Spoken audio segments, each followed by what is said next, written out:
Despite being referred to the Senate Committee on Ethics, Privileges and Public Petitions for Disciplinary Review, Senator Natasha Akpoti has filed a lawsuit against the President of the Senate, Senator Akpabio, for alleged defamation.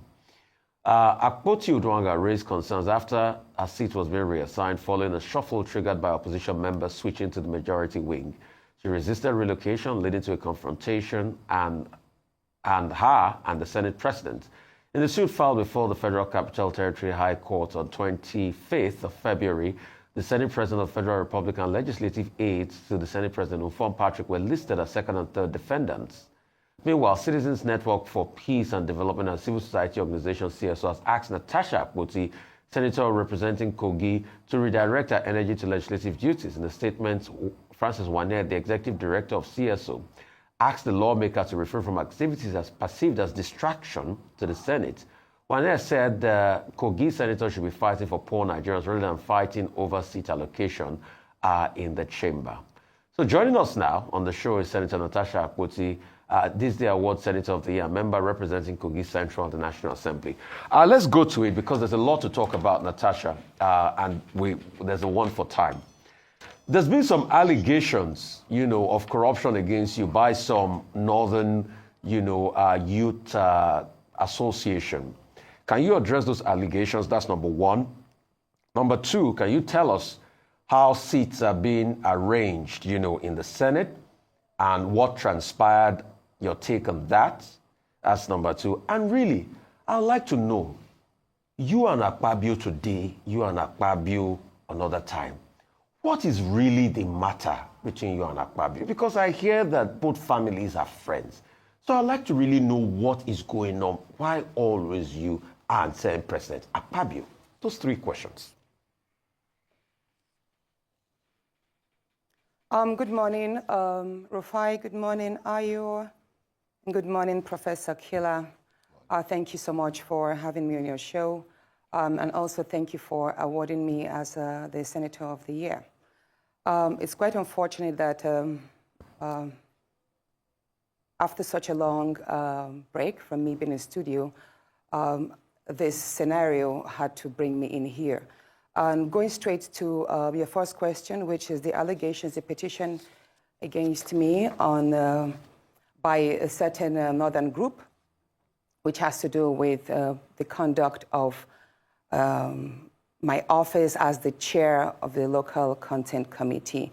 I would first say that the allegations are baseless, but as they are hampering on my integrity, I am glad to throw some light on it.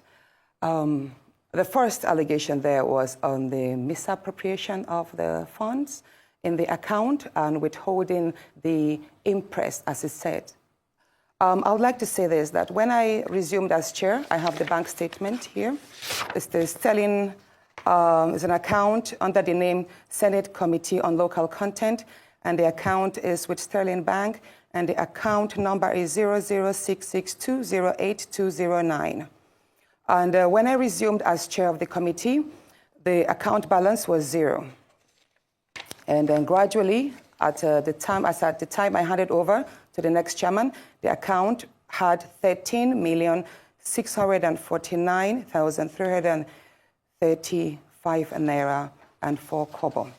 And I will say this, the first month after my resumption, the clerk of the committee, whose name is well listed there, probably the lady who is behind this petition, Mrs. Edith Aja, she approached me in January and said, oh, the first month's payment has gotten in. And I was like, what do you mean by that? She told me that every month, every committee in the National Assembly receives 950,000 naira as running or operational costs. And so that I said, okay, what is the money supposed to be used for? She said, it's for logistics, mail dispatches, whenever refreshments for meetings that we have, and all that. I said, okay, so if 950,000 naira has hit the account, we are yet to call for any meeting, so I think leave that money there, or is there a problem? She said, yes, the trend or the norm is that if there is no event or happenstance that utilizes the money, we are supposed to share the money. I said, how do you mean?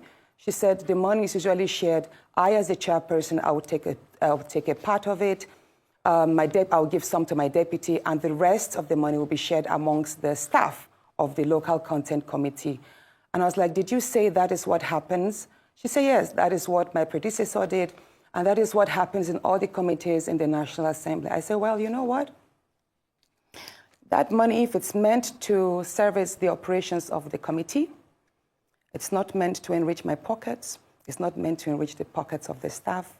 I would not want to collect this so-called impress. So I would advise that you keep that money in the account, and we build the money, we use it for whatever it's needed. If we have to buy office equipment, print stationaries, then we use that money.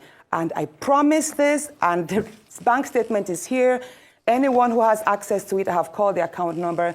You can check. We have gradually built the account. We use there was a time I approved the money last year for the purchase of a printer, because it made no sense that we kept on spending so much money printing outside. I was like, you know what, let us have a printer in-house. We bought a printer. We also have printed lots of materials, but basically the money, I never took a kobo out of that in the name of impress. I never gave my deputy then, who is Senator Dafinone, any impress. He can verify and attest to that. Neither did I allow any of the staff to take any money, because that is taxpayers' money, and the money was meant to service the office. Now, the second allocation there is that, oh, but by the way, it would impress you to know that ever since I left office, the money has been withdrawn by the clerk. About 5 million was withdrawn. And 2 days after my removal again, 4.9 million was withdrawn. So as at today, the bank, that account that had 13 million has only 123,000. Now, the second allegation there is that I harassed the clerk, and I called for the CVs of the staff. Now, this is it. I believe in, I believe that the committee was set to oversee the operations of all the IOCs and the national industry players, and to also strengthen in-country capacity with regards to the oil and gas sector. So such a committee needs the services of lawyers and auditors, because we have to look at a whole lot of accounts and how monies are being spent, monies that are due to strengthen the educational and training sectors, how they are being spent. So one thing, again, the clerk told me was that we needed to deploy the services of an external consultant. And I told her, I was like, why do we have to deploy the services of an external consultant when we have in-house staff? The Committee on Local Content had about 10 or 11 staff at the time. And I was like, we should be able to do this job ourselves. I am a lawyer. I can do my own part wherever one needs to refer to the Constitution or to the Act as it may. And I believe we should have supporting lawyers, we should have auditors, we should have accountants amongst the staff. So I asked her for the CVs so that I could look, and then amongst them, I can write to the clerk of the Senate and say, you know what, can you swap this person, because I want to have an effective team to operate. So if that is what they say, harassment, then so be it. And as for the rest, they mentioned I harassed NLNG. Excuse me, please. Natasha, I harassed NLNG. Natasha, for the these companies will write and act and defend. For the want of time, the second question I ask is, then what transpired on the Senate floor? Second question, and why is there always a tiff between you and the Senate President? So those are the two. You can put both together. Of course. Why is there always a fight between you and the Senate President? Of course. That was on the sitting arrangements. I think it was a Thursday, last Thursday. I walked to the chambers early before sitting. I signed the book. Please, can I have some water, please? Where is it? Oh.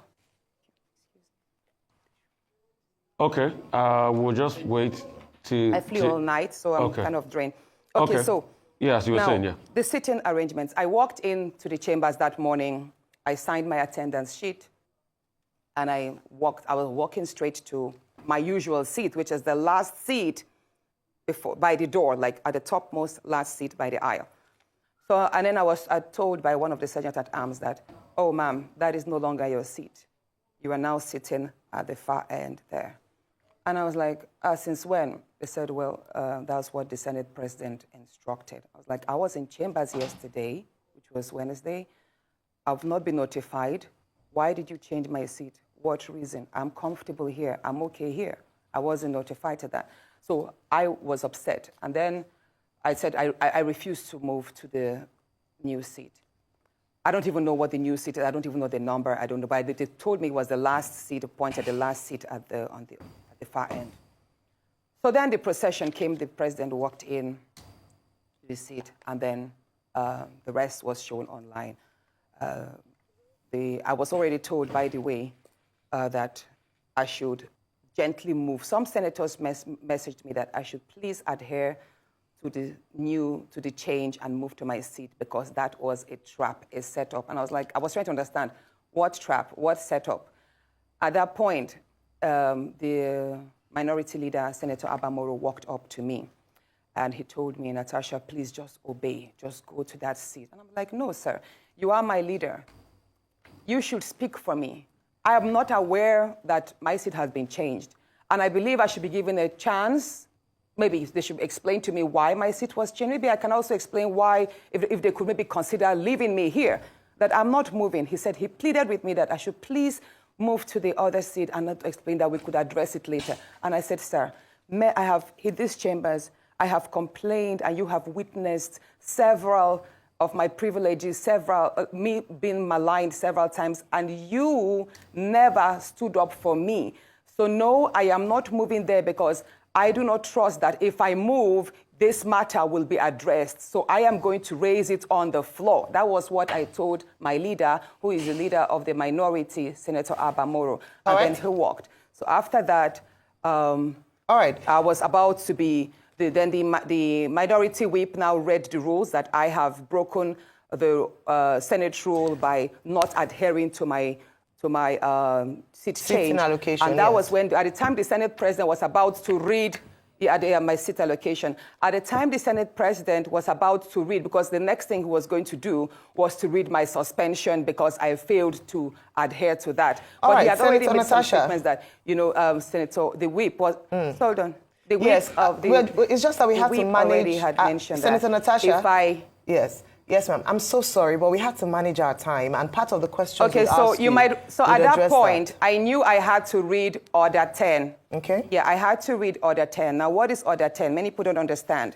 So now, Order 10 is is an SOS for every senator who feels their rights and privileges have been breached. So and permit me to quickly read what Order 10 here means.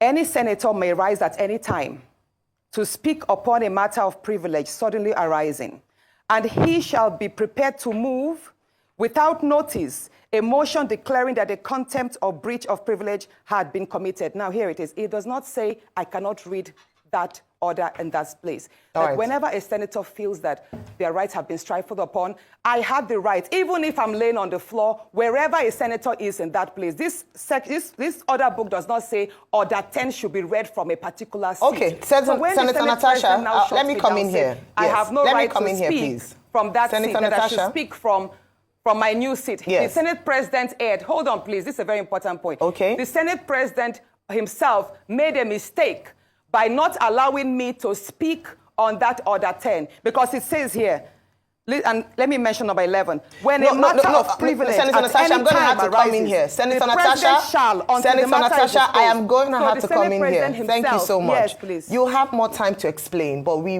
have such limited time and we want to get as much out of this interview as possible. Well, thank you for expressing and opening up your statement. So what I assume from what you've said now, because that was the question I was going to ask you, was the Senate Standing Orders, Chapter 362. A senator may only speak from the seat allocated to him, provided that the president of the Senate may change the allocation from time to time. So what you're saying is that Order 10 trumps Order 6.2 in terms of your ability to speak. But you can respond to that after I ask this question. Based on that, you made allegations last week, Thursday, in the chamber saying that you've been maligned. In fact, you said to the Senate president on the floor, in the chambers, that you are not afraid of him. Can you share or expatiate on what you mean by that? And when you had a follow-up interview, you were talking about how some of your privileges were deliberately taken away from you. What was the motive behind this? And then finally, is this exclusive to you alone?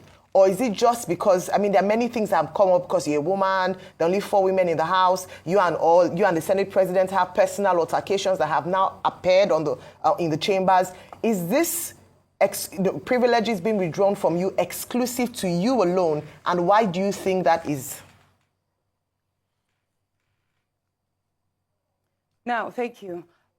Indeed, the Senate President has the right to allocate seats to every senator. And the senator should speak from that allocated seat. But here it is. I was not about to make a debate. Neither was I about to contribute to a motion. I was reading an SOS, which is a lifeline of any senator. For any senator to have invoked Order 10, that means his privileges were already, or her privileges were already infringed upon and denied. And that can be raised anywhere at any time. So once a senator shouts Order 10, believe me, even if I'm being dragged on the floor and I say Order 10, they are supposed to listen to me. Wherever I sit in that place, that's why he said any senator may rise at any time to speak upon a matter of privilege suddenly arising, and I should be prepared to move same. So in this part, the Senate President, once I raised Order 10, he ought to have allowed me to speak. And then he could have maybe taken his own discretion to overrule it or move that complaint to the Ethics and Privileges Committee. But the Senate President failed to do that. Instead, he ordered that the Sergeant at Arms should move me out of the chambers and prepare for my suspension. Okay, next question. Now, you're talking about my outburst. Yes, please. I did mention that my rights in the Senate there, I have been dehumanized, I have been maligned and all what. And that outburst, I believe that the seat change was just the straw that broke the camel's back. A lot has been going on. And you asked, I'm just going again, trying to mix up the question. Yes, that's fine. So I asked you, you made a statement that you've been maligned, you are not afraid of the Senate President, and that I asked if this was exclusive to you alone or if this is a particular trend. Yeah, that outburst, that's what I'm about to explain that. Yes. Yes, so many people do not know what I'm about to say, but I'm going to speak my own truth. And the Senate President is allowed to counter that. It all started on the 8th of December, 2023, which was a day before his birthday and my birthday. We are birthday mates. We were all in Akpabio because he had a big fanfare in the stadium. Myself, my husband, and a few of his close friends, we went to Akpabio. And at first, we were at Ekpene. We were in his house in Ekpene. Then we all moved to his house in Uyo, which was about 8 p.m. And he held my hand and said he wanted to show me around his house. My husband was walking behind us, just 3 of us. We're walking around from room to room. He showed me the beautiful interior. This was done by this, by that, this designer here, he bought this from us. Like, oh, it's beautiful. And then I noticed that he hastened his pace while still holding my hand. And my husband was behind, still on his phone, but he was catching up whenever he could. And then he got to this particular sitting room, and he said, "Do you like my house?" I said, "Of course, sir. Every room, beautiful, nice interior, quality taste." He said, "Now that you're a senator, I'm going to create a time for us to come spend quality moments here. You will enjoy it." At that point, I just pulled away, and I was like, I don't really understand what exactly that meant. But then my husband now, when I turned around, I saw my husband was already near me, and the way my husband looked at me and looked at him, I was beginning to wonder, did he hear part of that inciting statements or not? And then the Senate President, too, I saw that he also had that thought, like, did my husband hear the invitation to treat or not? So then the Senate President now said, "Oh, by the way, let me show you my chapel." He has a chapel in his house as well. So while we were going to the chapel, we walked in silence and all. So that evening, before we left the Senate President's house at about 11 midnight to the 4 points in Ekpene. And my husband asked me, "Natasha, what did the Senate President whisper to you? What's he telling you?" I thought, should I tell him that he was speaking about bringing me in here at a special time for us to have a good time? Or should I just kill it there, wrap it as if there was nothing? Because tomorrow was a big day. I know how much my husband adores the Senate President. He loves him as a brother. My husband would do anything to support him. So I told my husband, nothing. I can't remember what I created, but I just gave him some words to manage, to mask what was said. When we laid in bed, I lay to my right, and my husband wrapped his arms around me, and he said, my love, you know you can't tell me anything. What did the Senate president tell you? Again, I was like, don't you believe me? I said, nothing. Nothing. Moreover, it's my birthday in a few minutes. Let's just be happy. Then my husband told me he doesn't want to see me travel out of the country alone, and I should not go to the Senate president's house because he has a guest house where many senators do go there, you know, after office to like get approvals and all that. So I told him, okay, no problems. That was it. I thought that was going to be the end. But then, in February, I wanted to move a motion. I wanted to move a motion for the investigation on the ills of corrupt practice in Ajakuta Steel Company. I listed that motion 5 times. It was the 6th time that it was listed on the order paper that was approved. Many senators can testify to that. Each time the motion is listed, just before he takes it, he will say, oh, Senator Natasha, we can't take this motion because the board of the Senate does not accommodate it. Or he will speak on others and then let it drag so that just before my motion is taken, the time will be well spent. So he kept on doing that. I went to him in his office. And I said, Senate President, you know how important this Ajakuta Steel Company to me is. You know how important it is to my people and to Nigerians. I've noticed that you have stepped down this motion. As a matter of fact, a number of senators told me, go and see him and plead with him so that he would take it. I was like, sir, please, why can't you take this motion? It's very important. It's been listed. Then it was listed a 3rd time and stepped down. He then said, Natasha, I'm the chief presiding officer of the Senate. You can enjoy a whole lot if you take care of me and make me happy. At that point, I said, sir, I'll pretend that I didn't hear this. He said, well, the ball is in your court. I left his office, and when I got home, I told my husband, I didn't tell my husband what happened. I just told my husband, please, can you speak to the Senate president to allow my motion scale through? I think I also spoke to the DSP, to the leader, Senator Pemi. I spoke to a number of senators that they should please intervene and allow him to laugh. I never told them what happened. My husband had to take a trip to London. Then the Senate president traveled to London. My husband met with the Senate president in London and pleaded with him. Let my wife take this motion on Ajakuta. That is very important to her. Okay. All right, Senator Natasha. He said, okay, that he did not take it because he was protecting me. Hold on, please. He didn't take it because he was protecting me. Protecting me from what? Anyway, at the time my demotion was taken, it was the Deputy Senate President, His Excellency Barao, that actually sat. The Senate President stood up and walked out.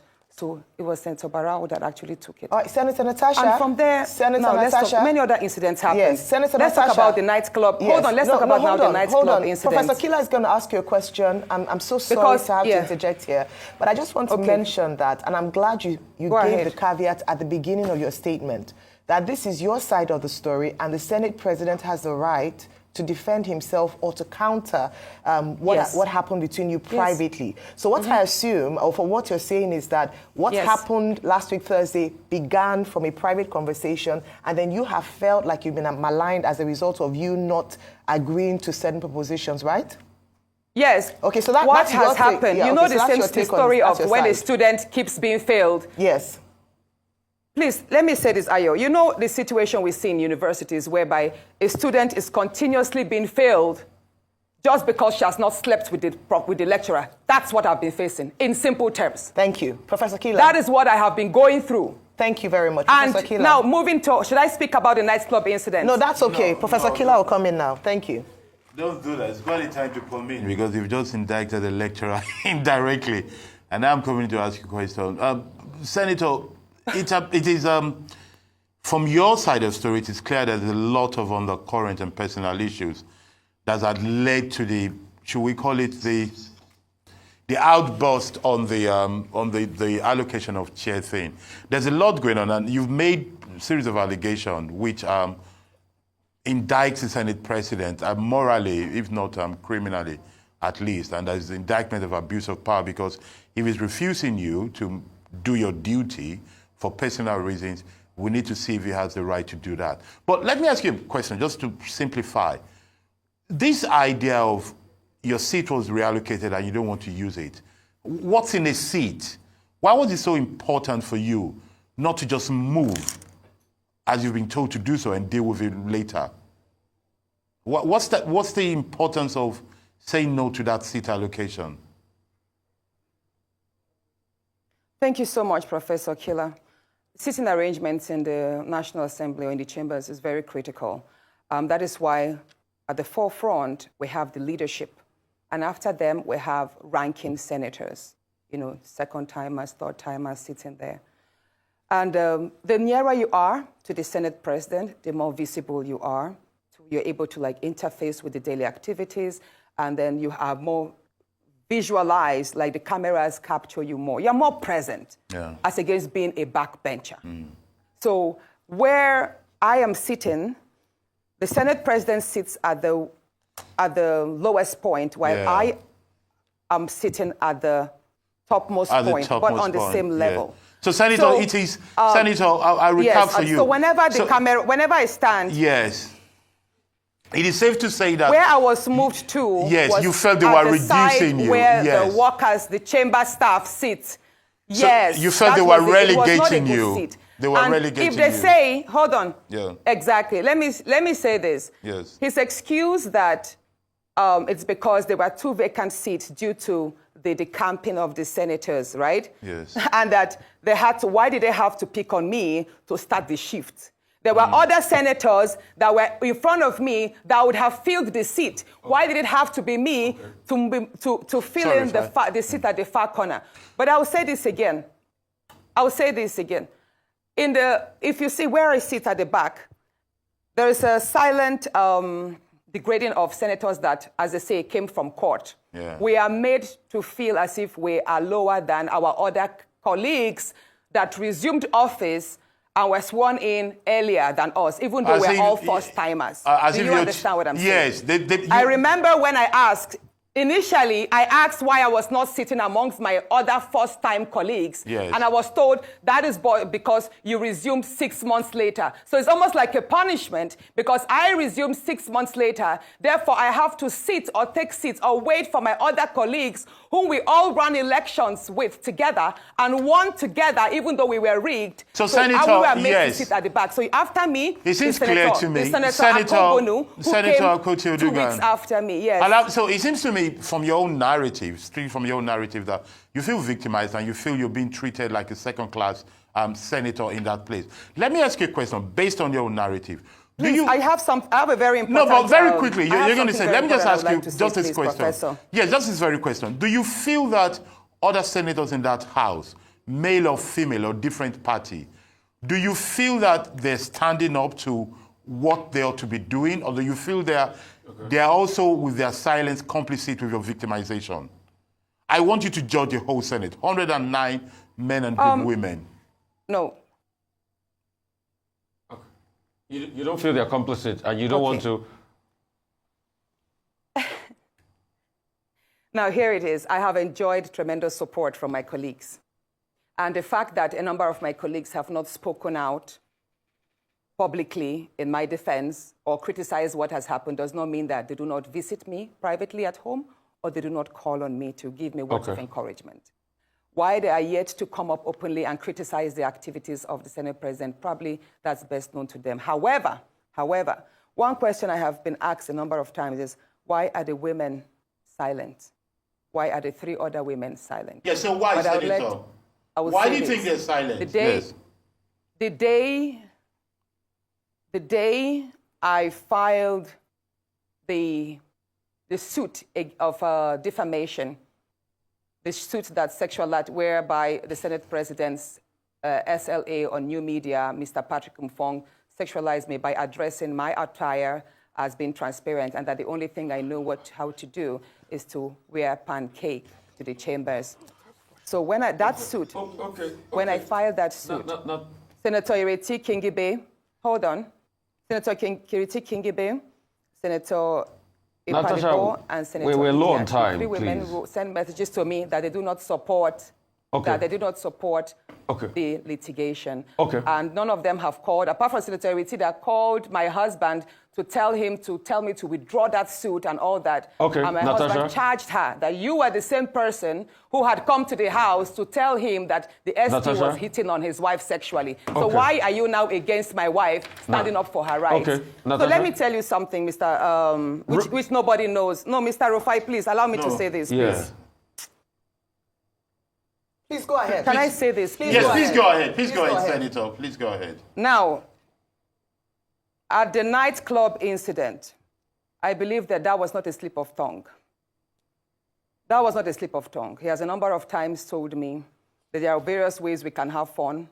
If we travel, he has a way of making the whole the house, the space. He can basically create a party in the space. Do you understand? Like a nightclub in the space and would have fun and all of that. So that nightclub incident statement was not a mistake. It was more like out of the abundance of the heart, the mouth speaketh. But let me say this. The day before please, Rufai, let me laugh. Go ahead, Natasha. Go ahead, Senator. Go ahead. Let me speak, please. Please go ahead. Please go ahead.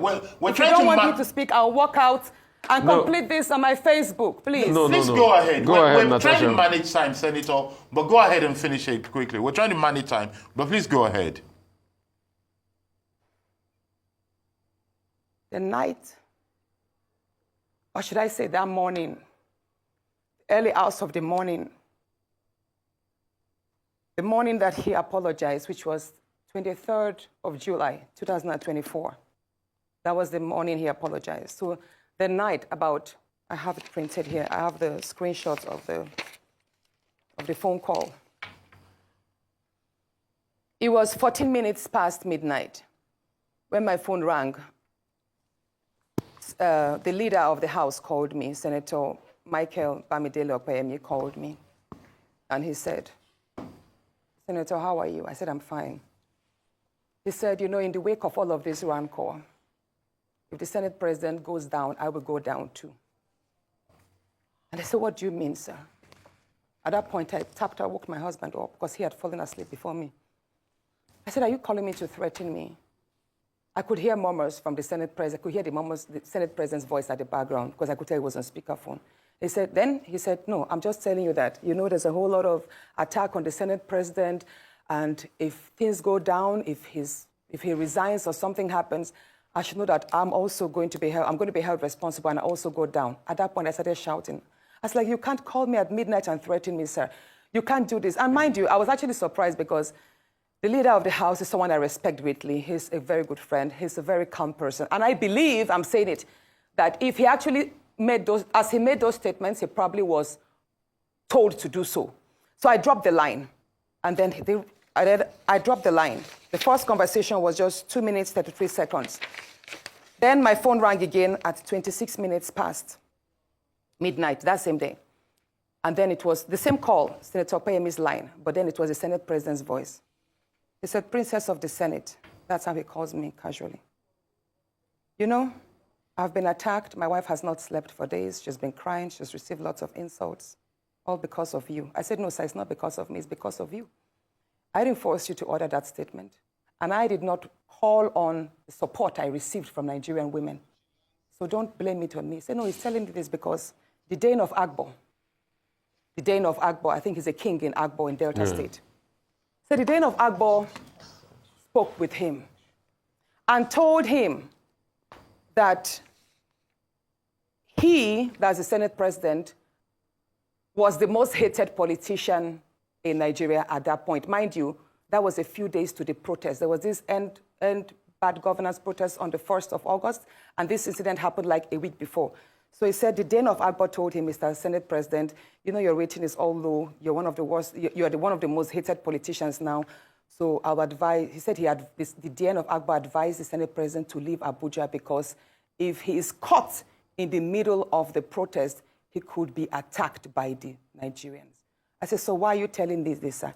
He said he's telling me because he found it insulting that the Dane of Akpabio would tell him to leave, to run away, to leave Abuja. And that he's telling me, he said, Natasha, I'm telling you, go and tell them that if anybody over the age of 20 approaches me during the protest, I will what was the word? Hold on. I will take that person down. The Senate president told me over the phone that based on the advice that the Dean of Akpabio gave him, that he should leave Abuja in the wake of the protest so that he will not be caught and probably will not be approached or attacked by the youth. He said, Natasha, I have the capacity, I'm number 3 citizen. If anybody over the age of 20 dares to confront me, I will take that person down. That person should dare me with his life. I said, at that point, I started shouting. I now told my husband, he didn't know the phone was on speakerphone all the while because I'd woken my husband up from the first speaker. I was like, my love, can you hear what he's telling me? This is exactly what he does. At that point, when he knew, he was like, is your husband there? Oh, yeah. I said, yes, sir, my husband is here. And he heard everything. He then told me to pass the phone to my husband. And you know what he said? Immediately, he changed his tone. He was like, oh, Alema, I have a slot for you.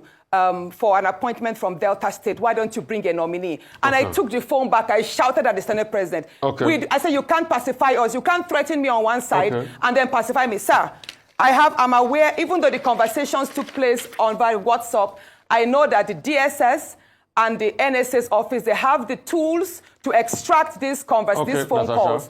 And I'm going to publish yes, sir. Okay, Senator Natasha, thank you. So and he told me that, well, all you want, hold on, please. He then told me that, all I want is an apology. He would apologize on the floor that morning and that he expects me to accept it. So all that morning, when I walked in, I was already threatened. I was already petrified. This is a man who had already called me at midnight, so I didn't sleep all night. I just had to say to his seamless apology. Senator Natasha Akpoti, thank you so much for being here. He who alleges must prove. I'm sure you have all your proof because they are on the other side are also going to demand all of it, and you have to put it out there. So thank you so much for your time. Thank you so much for honoring us today with your presence. We'll take a short...